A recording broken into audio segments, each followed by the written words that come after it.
إن الحمد لله نحمده ونستعينه ونستغفره ونعوذ بالله من شرور أنفسنا وسيئات أعمالنا من يهده الله فلا مضل له ومن يضلل فلا هادي له أشهد أن لا إله إلا الله وحده لا شريك له وأشهد أن محمدا عبده ورسوله يا أيها الذين آمنوا اتقوا الله حق تقاته ولا تموتن إلا وأنتم مسلمون يا أيها الناس اتقوا ربكم الذي خلقكم من نفس واحدة وخلق منها زوجها وبث منهما رجالا كثيرا ونساء واتقوا الله الذي تساءلون به والأرحام إن الله كان عليكم رقيبا يا أيها الذين آمنوا اتقوا الله وقولوا قولا سديدا يصلح لكم أعمالكم ويغفر لكم ذنوبكم ومن يطيع الله ورسوله فقد فاز فوزا عظيما أما بعد فإن خير الحديث كتاب الله وخير الهدي هدي محمد صلى الله عليه وسلم وشر الأمور محدثاتها وكل محدثة بدعة وكل بدعة ضلالة وكل ضلالة في النار.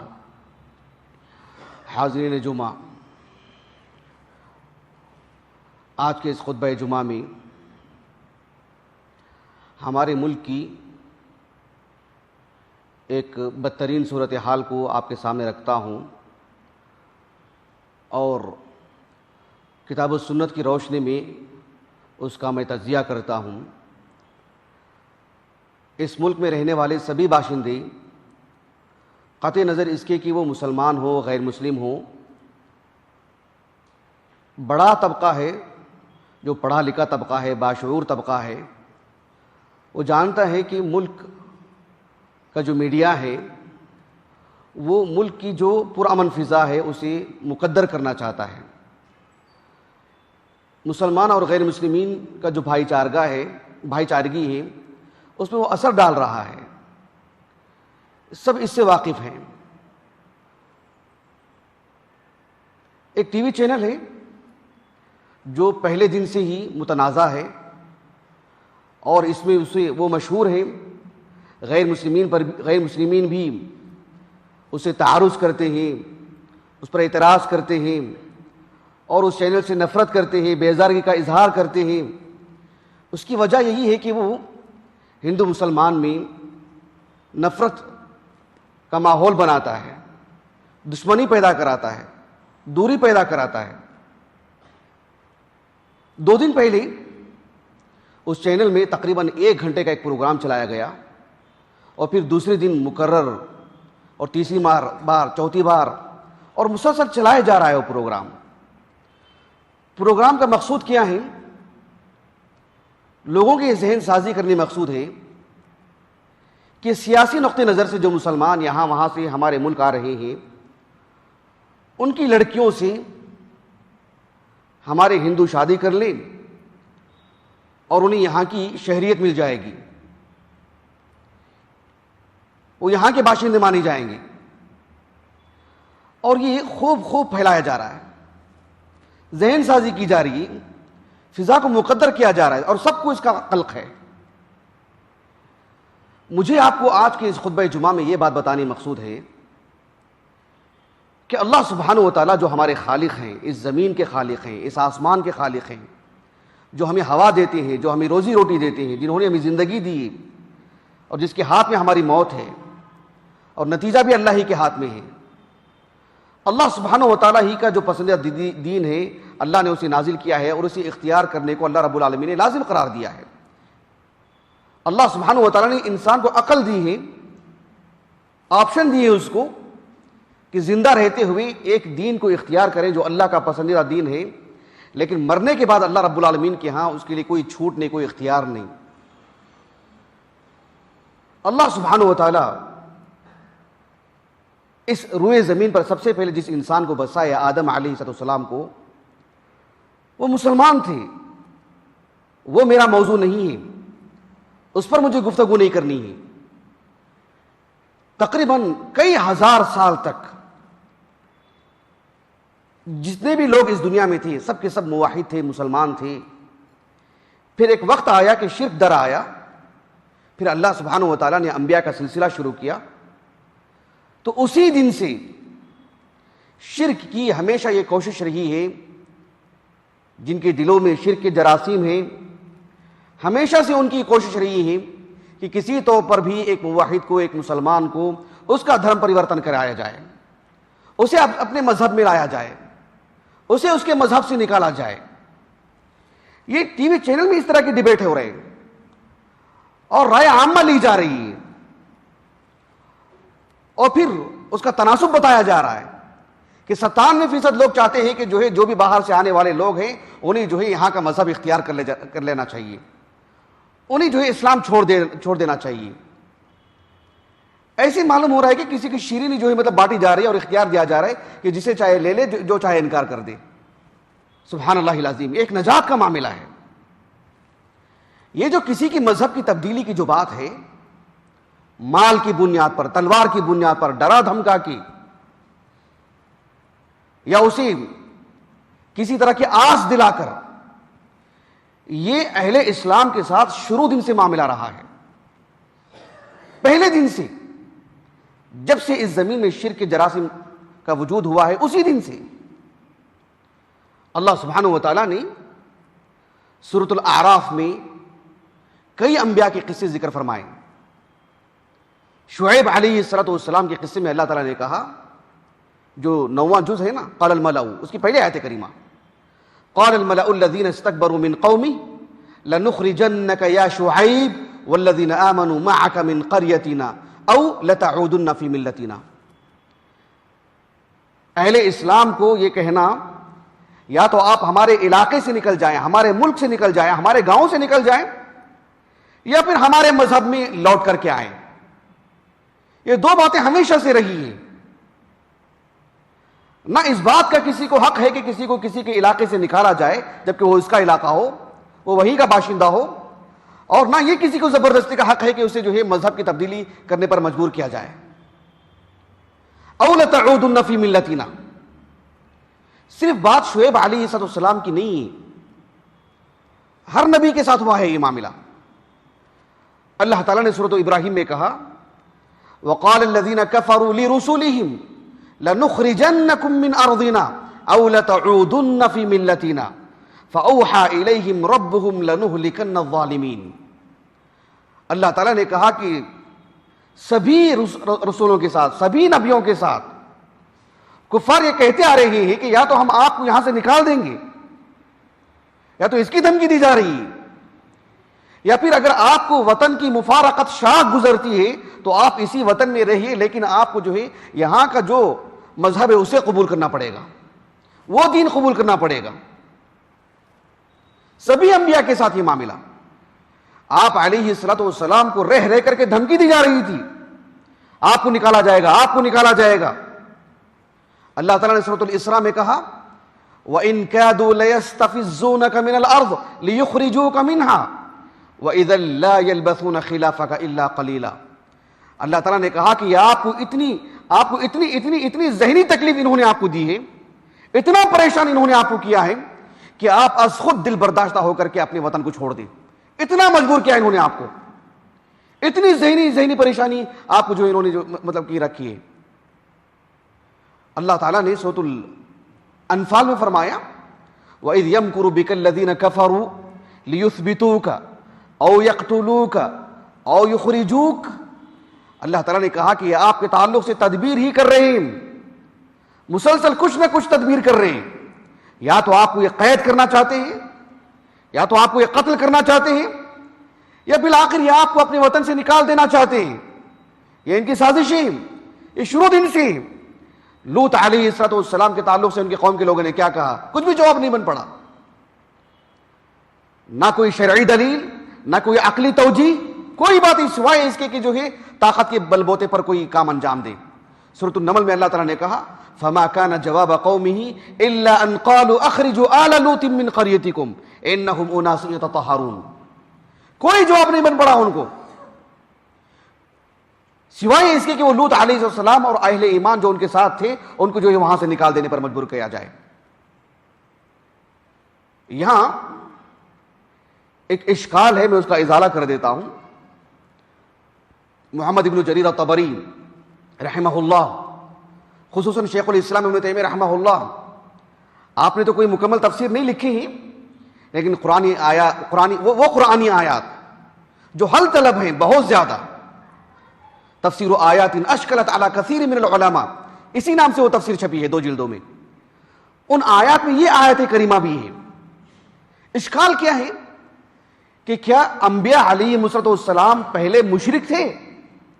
کیا پہلے وہ کافر تھے نبوت ملنے تک کہ ان کی قوم کے لوگوں نے ان سے کہا ہو کہ اَوْ لَتَعُودُنَّ فِي مِلَّتِنَا، کہ آپ ہمارے مذہب کو اختیار کر لیں، عود کرائیں، لوٹیں جہاں آپ پہلے تھے، جو آپ کا پہلے نقطہ نظر تھا، آپ کا پہلا مذہب کیا تھا اسی کی طرف لوٹ کر کے آئیں؟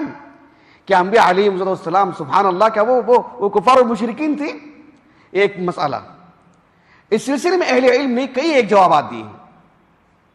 ایک بات یہ کہ چونکہ نبوت ملنے سے پہلے تک، مثلا اللہ کے رسول کی بات لے لیجیے آپ صلی اللہ علیہ وسلم، 40 سال کی عمر میں نبوت ملی آپ کو. دیگر انبیاء کا معاملہ ایک اور معاملہ ہے، اور عمر میں ان کو جو نبوت ملی ہے. لیکن جس نبی کو بھی جس عمر میں نبوت ملی ہے، اس سے پہلے ان کا قوم سے اس درجے کی مخالفت، انہیں امر بالمعروف اور نہی عن المنکر کا فریضہ انجام دینا، انہیں شرک سے روکنا. حالانکہ اہل علم کہتے ہیں کہ انبیاء علیہ السلام نے کبھی زندگی میں شرک نہیں کیا. انہوں نے جو دیگر کبائر ہیں جیسے شراب پینا وغیرہ تو عام ایک اچھا انسان میں نہیں پیتا ہے، لیکن عام جو کبائر ہوتے ہیں اس سے بھی بچتے ہیں، صغائر سے بھی وہ بچے رہتے ہیں باذن اللہ تعالی. لیکن شرک سے تو اللہ رب العالمین نے انہیں بچائے رکھا ہے، سارے انبیاء کو نبوت سے ملنے سے پہلے بھی. لیکن اس آیت کریمہ کا کیا معنی ہوگا کہ اَوْ لَتَعُودُنَّ فِي مِلَّتِنَا، کہ آپ ہمارے اس مذہب میں لوٹ کر کے آؤ جو پہلے آپ کا مذہب تھا.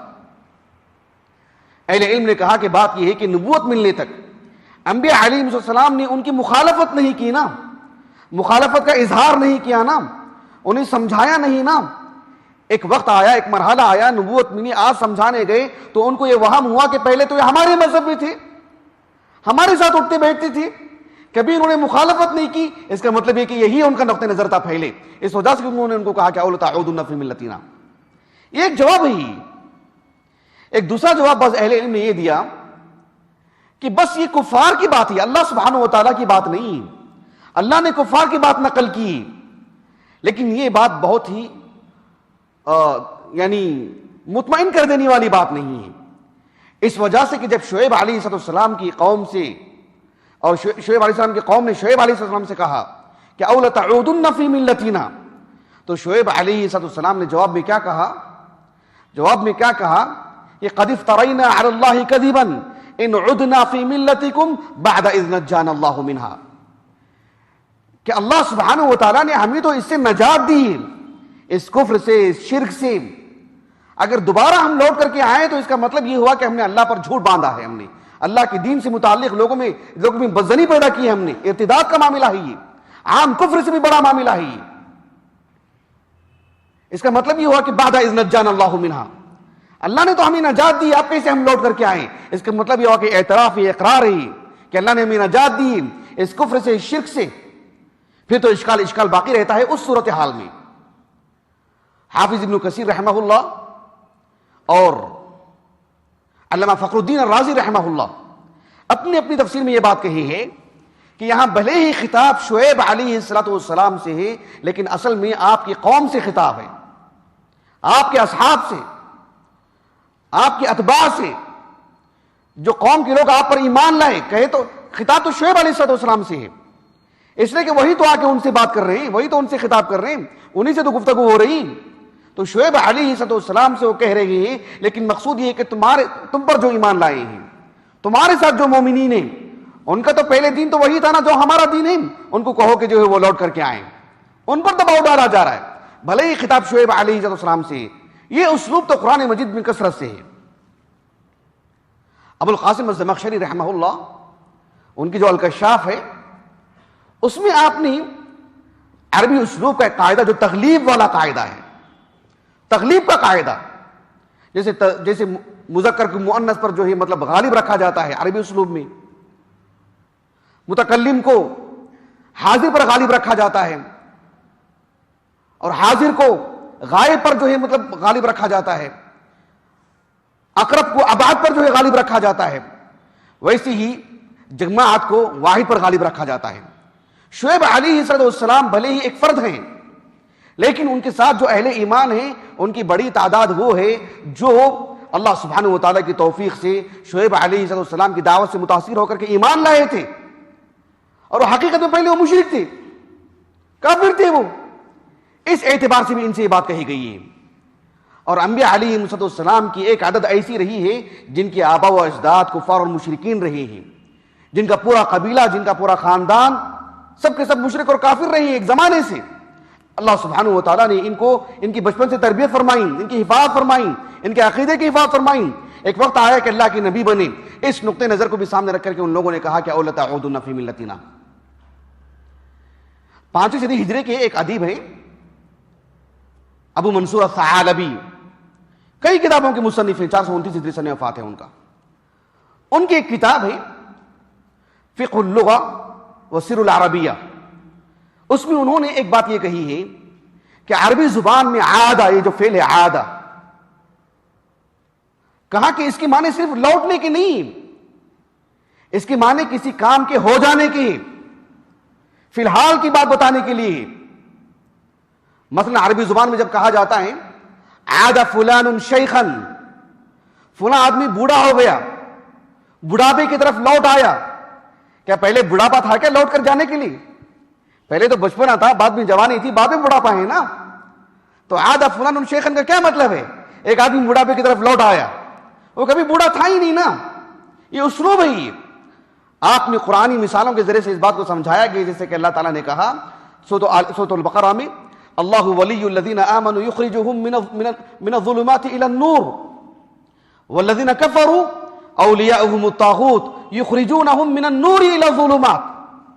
جو کفار ہیں، اللہ سبحانہ و تعالیٰ تو ایک انسان کو، اللہ کے نبی کو بھیج کر کے ظلمات سے، شرک کی تاریکیوں سے نکال کر اسلام کی نور کی طرف لے کر آتے ہیں. اللہ سبحانہ و تعالیٰ تاریکی سے نکال کر روشنی کی طرف لاتے ہیں. لیکن جو کفار کے سرغنے ہوتے ہیں، مشرکین کے جو رؤسا ہوتے ہیں، وہ تو ایک انسان کو نور سے نکال کر تاریکی کی طرف لے کر جاتے ہیں. یہ کیسے ہو سکتا ہے کہ ایک آدمی پہلے سے نور میں تھا کہاں، وہاں پر اسلام پہ تھا کہاں، وہاں پہ مقصود بتانے کے لیے کہ اس کو اس کے کافر ہونے پر اسے جمع کے رکھتے ہیں، اسے پھسلا کر رکھتے ہیں، اسے جو ہے مطلب ذہن سازی کرتے ہیں کہ اسی پر قائم رہے، باقی رہے. یہ مقصود نہیں ہے کہ اسے ایک مسلمان تھا اور اسے جو ہے کافر بناتے ہیں، اسے مشرک بناتے ہیں. یہ مقصود نہیں. اللہ تعالیٰ نے کہا سورۃ النحل میں واللہ خلقکم ثم یتوفاکم ومنکم من یرد الی ارذل العمر. اللہ تعالیٰ یہ جس نے آپ سب کو پیدا کیا، اللہ سبحانہ و تعالیٰ تم سب کو موت دے گا. اور کچھ انسان ایسے ہوتے ہیں جن کو اللہ سبحانہ و تعالیٰ اتنی لمبی عمر دے دیتے ہیں جسے ارذل العمر کہا جاتا ہے. انسان صحیح سے بول نہیں سکتا، سوچ نہیں سکتا، صحیح سے فیصلہ نہیں کر سکتا، بالکل بچے کی طرح ہو جاتا ہے، اٹھ نہیں سکتا ہے، بیٹھ نہیں سکتا ہے، اپنی کوئی بات بتا نہیں سکتا ہے. نسأل اللہ السلامہ. اللہ سبحانہ و تعالیٰ نے کہا کہ ارذل العمر کی طرف ہم اسے لوٹا دیں گے. کیسے لوٹایا جائے گا؟ کبھی تھا ہی نہیں وہ. مطلب یہ ہے کہ ارذل العمر ایک عمر کا ایک مرحلہ ہے، وہاں پہنچا دیں گے اللہ سبحانہ و تعالیٰ. یہ معنی ہے اس کا. تو جب شعیب علیہ السلام سے دیگر انبیاء سے ان کی قوم کے لوگوں نے کہا کہ اَوْ لَتَعُودُنَّ فِي مِلَّتِنَا، مطلب یہ ہے کہ یا تو آپ ہمارے وطن سے نکل جائیں یا آپ جو بھی ہوں بس آپ ہمارے مذہب کو اختیار کر لیں. آپ پہلے تھے یا نہیں تھے اس سے ہمیں لینا دینا نہیں، آپ ہو جائیں بس. اَوْ لَتَعُودُنَّ کا یہ مطلب ہے. عود کا معنی یہ ہے کہ السیرورہ، یعنی ہو جائیں بس. آپ کے آبا و اجداد کیا تھے اس سے ہمیں کوئی لینا دینا نہیں. آپ پہلے کیا تھے یہ ہمیں نہیں معلوم کرنا ہے. فی الحال اگر آپ یہاں رہنا ہے تو آپ کم از کم اس مذہب کو اختیار کر لیں. یہ معنی ہے اس کا. دیکھیے ابھی فی الحال ملک کی جو صورتحال ہے، اللہ تعالیٰ میری اور آپ کی حفاظت فرمائے، یہاں کے سبھی باشندوں کی حفاظت فرمائے، سلامتی عطا کرے.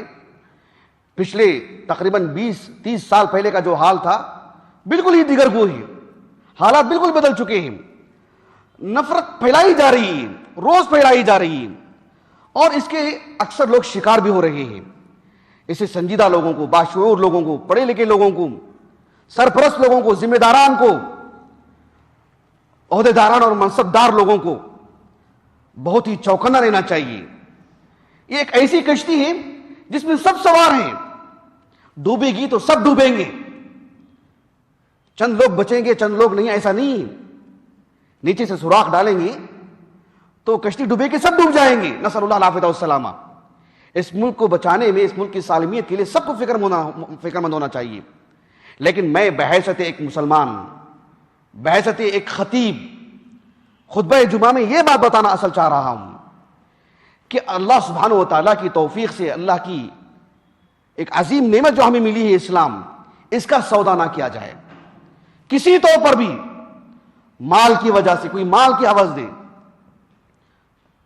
مال کی آس دلائے، زمین کا کوئی قطعہ دینا چاہے، یہاں کی شہریت دینا چاہے کہ آپ ہمارے اس ملک کے ہی تسلیم کر لیا جائے گا، یا کوئی مسلم لڑکی ہے سیاسی نقطہ نظر سے یہاں آ چکی ہے اور اسے جو ہے مطلب کسی غیر مسلم کی زوجیت میں جانا پڑ رہا ہے اس وجہ سے کہ یہاں کی شہریت مل جائے گی. ایک کتنی سطحیت ہے. سبحان اللہ.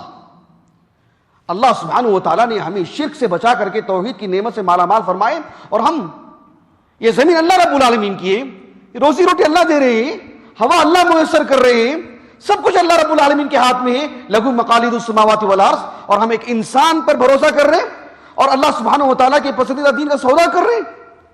یہ کتنی مطلب یہ اندازہ لگا سطحیت ہے، کتنی سطحیت ہے. اس سامنے والا ایک غیر مسلم بھی اس کو کبھی پسند نہیں کرے گا. وہ استقلال ہی کر سکتا ہے، وہ غلط استعمال ہی کر سکتا ہے ایسے افراد کا، کبھی ان کی پیٹ نہیں تھپک سکتا ہے. ایک حدیث سنا کر کے میں اپنی بات کو ختم کر دیتا ہوں. ایک حدیث مبارکہ ہے متفق علیہ، صحیح بخاری سے مسلم کی. صحیح بخاری میں تو کئی مقامات پر ہے، کتاب الایمان میں اور دیگر مقامات پر بھی. صحیح مسلم کی کتاب الایمان میں ہے. انس بن مالک رضی اللہ عنہ کہتے ہیں کہ آپ صلی اللہ علیہ وسلم نے فرمایا کہ ثلاث من کن فیہ وجد حلاوۃ الایمان. تین باتیں ایسی ہیں اللہ سبحانہ و تعالیٰ کی توفیق سے اگر کسی کو نصیب ہو جائے تو وہ ایمان کی مٹھاس محسوس کرے گا. وہ اسے شرح صدر ہوگا کہ میں مسلمان ہوں، اللہ کا دین مجھے ملا ہے، اتنی بڑی جو مجھے نعمت ملی ہے. جیسے ایک شخص ہے جس کے ماں باپ انتقال ہو چکے ہوں اور وہ دیکھ رہا ہے کہ جو ہے اس کے ماں باپ تو مر چکے ہیں لیکن میرے ماں باپ موجود ہیں، کتنی اس کے دل کو ٹھنڈک پہنچتی ہے. ایک شخص دیکھ رہا ہے کہ فلاں کے جو ہے بچوں کا جو انتقال ہو چکا ہے 1 سے 2 اور میرے سارے بچے میرے پاس موجود ہیں، کتنی خوشی ہوگی اس کو. ہم دیکھ رہے ہیں کہ جو ہے حادثات اور آفات میں کسی کا گھر شکار ہو جا رہا ہے، کسی کا کاروبار ٹھپ پڑ چکا ہے اور ہماری ساری چیزیں صحیح سالم میں، کتنی خوشی ہوتی ہے. یہ ایک عظیم جو ہے نعمت ہے، حلاوت والی جو بات ہے، مٹھاس والی جو بات ہے، اس کی قدر ہونی چاہیے. معلوم ہونا چاہیے کہ اللہ کا دین ہمیں ملا ہے. آج جمعہ کی نماز ہونے والی ہے، مان لیجیے کہ عصر سے پہلے کسی کا انتقال ہو جائے، عصر میں اس کی جو ہے مطلب نماز جنازے پڑھی جائے، اسے احساس ہوگا کہ حلاوت الایمان کیا ہے. اللہ نے اسے اسلام عطا فرمائے ہیں، اتنی نعمت عظمیٰ سے نوازے رب العالمین نے. 3 باتیں کسی میں جمع ہو جائیں. پہلی بات کہا ہے اللہ کے رسول نے ان یحب اللہ ورسولہ. اللہ سبحانہ و تعالیٰ سے، اللہ کے رسول سے اس کی ایسی محبت ہو کہ اللہ سبحانہ و تعالیٰ سے جو محبت ہونی چاہیے، غور و فکر والی محبت، تفکر والی محبت، نبی سے جو فطری محبت ہوتی ہے، جسے کوئی غیر مسلم کہتا ہے کہ محمد بڑے اچھے انسان ہیں، وہ محبت نہیں. غور و فکر کے بعد ایمانی محبت ہو، اور اللہ اس کے رسول کے لیے جو محبت ہونی چاہیے وہ انہی کے ساتھ ہو، وہ محبت بھی کوئی اور شریک نہ ہو. اگر ایسی محبت کسی کو نصیب ہو جائے تو پھر اسے ایمان کی حلاوت نصیب ہوتی ہے. ایک مسلمان کے لیے، مسلمان میں ہمارے ماں باپ بھی ہیں، ہمارے بھائی بہن بھی ہیں، ہمارے اولاد بھی ہیں، ہماری بیوی بھی ہیں، ہمارے جان پہچان کے لوگ بھی ہیں، لیکن ان کے ساتھ ایک فطری محبت کے ساتھ ساتھ ایک مومنانہ محبت بھی. ان یحب المرء لا یحبہ الا للہ. ایک مسلمان کے ساتھ ایسی محبت ہونی چاہیے کہ اللہ کی خاطر آپ میری بیوی ہیں، میرے ماں باپ ہیں، میرے عزیز ہیں، میرے دوست ہیں، لیکن بحیثیت مسلمان میری آپ سے ایک محبت ہے جو ایک زائد محبت ہے. آپ کی عبادتوں کی وجہ سے، اس پسندیدہ جو دین ہے اللہ کا اسے قبول کرنے کی وجہ سے، وہ ایک میری زائد محبت ہے آپ سے، جس سے ایمان کی حلاوت نصیب ہوتی ہے. اور تیسری بات اللہ کے رسول نے کہا علیہ الصلوۃ والسلام ان یکرہ ان یعود فی الکفر کما یکرہ ان یقذف فی النار. ایک شخص کو جس طرح سے آگ میں ڈالا گیا ہے، آگ میں، اسے معلوم ہے کہ آگ کیسے جو ہے مطلب جلاتی ہے، اس میں کتنی تکلیف ہوتی ہے. اسے کہا جائے کہ بھی دوبارہ تمہیں آگ میں ڈالا جا رہا ہے اور اختیار ہے تم کو یا زبردستی ہی صحیح. کتنی تکلیف محسوس کرتا ہے وہ, کتنا بچاتا ہے اپنے آپ کو, کتنا ناپسند کرتا ہے آگ میں جانے کو. ویسے اللہ رب العالمین نے آج ہمیں جو اسلام عطا کیے, بھلے ہی ہم خاندانی مسلمان ہیں لیکن شعور ہونا چاہیے. اللہ نے ہمیں اپنی فرما برداری میں رکھی, اللہ نے ہمیں اس کے دین, جو پسندیدہ دین ہے اس کی محبت ہمارے دل میں ڈالی اللہ رب العالمین نے. یہ جو محبت ہوتی ہے اللہ کے دین سے کہ ہم لوٹ کے جانا نہیں چاہتے ہیں, یہ جو نجات کا جو راستہ ہے اس سے ہم بھٹکنا نہیں چاہتے ہیں, تب جا کر کے ایمان کی حلاوت نصیب ہوتی ہے. ایک مسلمان ہے, مسلمان کا جو ایمان ہے, اس کا جو تقویٰ ہے, اللہ سے اس کی جو لگاؤ ہے, اس کی جو محبت ہے, اس کا جو لگاؤ ہے, فرق ہے اس میں, تفاوت ہے اس میں. لیکن ہمیشہ اس بات کو ترجیح دینا چاہیے کہ ہم ثبات قدمی کا مظاہرہ کریں, اللہ رب العالمین کی دین کے ساتھ سودا نہ کریں. امام بخاری رحمہ اللہ نے ایک نصیحت فرمائی, صحیح بخاری کی ایک کتاب ہے کتاب الاکراہ, اس میں ایک باب قائم کیا آپ نے. باب کیا قائم کیا, گویا کہ ایک نصیحت کیا آپ نے. اور نصیحت کن جملوں میں کیا آپ نے باب قائم کرتے ہوئے کہا کہ من اختار الضرب والقتل والہوان علی الکفر, کہ ایک مسلمان جس نے وقتی طور پر اپنی ذلت کو برداشت کر لیا دنیا میں, وقتی طور پر اسے جیل میں ڈال دیا گیا مثلا, اس کی عزت و آبرو پر حرف آیا ہو, مثلا اس کی عزت سے کھلواڑ کیا گیا ہو, سب کے سامنے پکڑ کے مار دیا گیا ہو, اسے قتل کر دیا گیا ہو, اس کے ساتھ مار پیٹ ہوئی ہو, اللہ کے دین کی خاطر وقتی طور پر اس نے برداشت کر لیا, اسے اختیار کر لیا, اسے ترجیح دے دی, لیکن کفر کو بہرحال پسند نہیں کیا اس نے. آج عزت دے کر کے, مال دے کر کے, شہریت دے کر کے, اس ملک کے باشندے ہیں یہ تسلیم کر کے اسے کفر دیا جا رہا ہے, اور وہ اسے عزت سمجھ کر کے قبول کر لے رہا ہے. نسأل اللہ السلامہ. وقتی طور پر ذلت بھی ہو تو اسے ٹھکرانا چاہیے, اور اس کو جو ہے عزت دے کر کے اسے جو ہے مطلب تمغہ پہنا کر کے بتایا جا رہا ہے کہ تم کافر بن جاؤ, تم شرک اختیار کر لو, تم مشرک بن جاؤ, اسلام کا سودا کر دو. اور لوگ کیے جا رہے ہیں, تیار ہیں اس کے لیے, اور سمجھ رہے ہیں کہ لوگ ہمارے ساتھ کھڑے ہیں, ہمارے شانہ بشانہ کھڑے ہیں, غیر مسلم بھی ہمارے ساتھ کھڑے ہیں. کتنی خوش فہمی ہے یہ وقتی طور پر, سبحان اللہ, نسأل اللہ العافیہ والسلامہ. اللہ تعالیٰ کی طرف سے ہمیں جو اسلام ملا ہے, جو دین ملا ہے, اللہ تعالیٰ ہمیں اس کی قدر کرنے کی توفیق عطا فرمائے, اور ہمارے اس ملک میں ہم بحیثیت مسلمان رہیں, سبوں کے ساتھ بہتر معاملہ انجام دینے والے بنیں. ہماری طرف سے اقدامی طور پر بھی اچھا معاملہ ہو, ہم ان کے لیے بہتر سوچیں, اچھا سوچیں, اور جو غیر مسلمین اپنے تئیں اچھے ہیں, مسلمانوں کے لیے اچھے ہیں, ان سے ہم مل کر کے رہیں, اچھے سے رہیں. اور یہ بڑی تعداد ہے, بڑی عدد ہے, مٹھی پر لوگ ہیں جو اس میں جو ماحول خراب کرنا چاہتے ہیں. سب مل کر کے ہی ان کا مقابلہ کریں. ہمارے ملک کو بہرحال بچانا چاہیے. اللہ تعالی ہمارے اس ملک کو سالمیت عطا فرمائے. وآخر دعوانا الحمدللہ